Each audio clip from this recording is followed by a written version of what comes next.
Welcome sa Yobis Channel. Sa isang maliit na bahay na nakapatong sa isang burol na nakaharap sa karagatan, nanirahan ang pamilyang Santos. Si Aling Corazon, ang ina, ay isang taong may matibay na pananalig sa Diyos.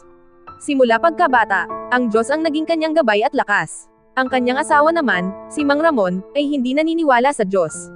Para sa kanya, ang buhay ay tungkol sa paggawa ng pera at pag-enjoy sa mga materyal na bagay. Tuwing madaling araw, bago magising ang buong bahay, si Aling Corazon ay nagdarasal na. Ang kanyang mga kamay ay nakataas sa langit, humihingi ng gabay at proteksyon sa Diyos para sa kanyang pamilya. Siya ay nagdarasal para sa kaligtasan ng kanyang asawa, at para sa kanyang anak na si Miguel. Si Miguel, na isang batang masipag at masunurin, ay tinuruan ng kanyang ina tungkol sa Diyos. Tuwing linggo, sinasama siya ni Aling Corazon sa simbahan, at doon ay natututo siya tungkol sa pag-ibig at kabutihan ng Diyos. Naging malapit si Miguel sa Diyos, at nagsimulang magdasal din tuwing gabi bago matulog.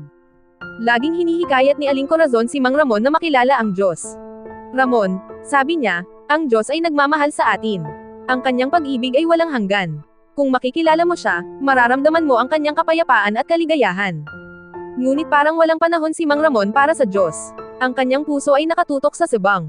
Tuwing Sabado, umalis siya ng bahay para pumunta sa sabungan. Doon niya inaasahan na makakuha ng pera para matustusan ang kanilang pangangailangan.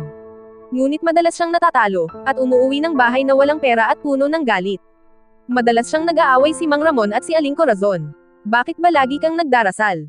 Tanong niya kay Aling Corazon. Wala namang silbi ang Diyos mo. Ngunit si Aling Corazon ay hindi nagagalit.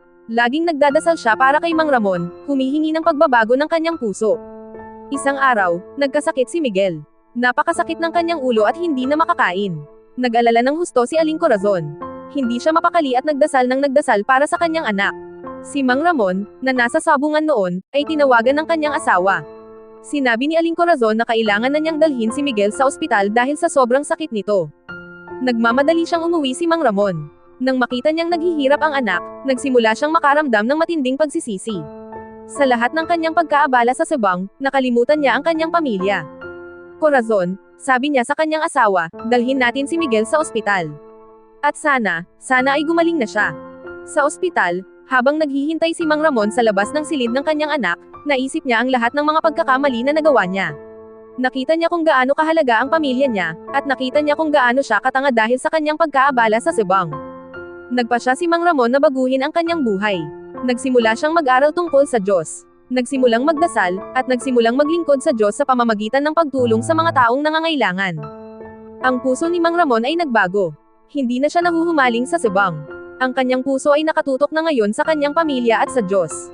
Ang pamilya Santos ay nagbago. Naging mas malakas ang kanilang pananalig sa Diyos. Ang kanilang pagmamahal sa isa't isa ay mas lumakas. Ang kanilang buhay ay puno ng kapayapaan at kaligayahan. At ang lahat ng ito ay dahil sa pag-ibig ng Diyos, na nagpalit ng puso ng isang tao. For watching, please subscribe to my channel, and click all.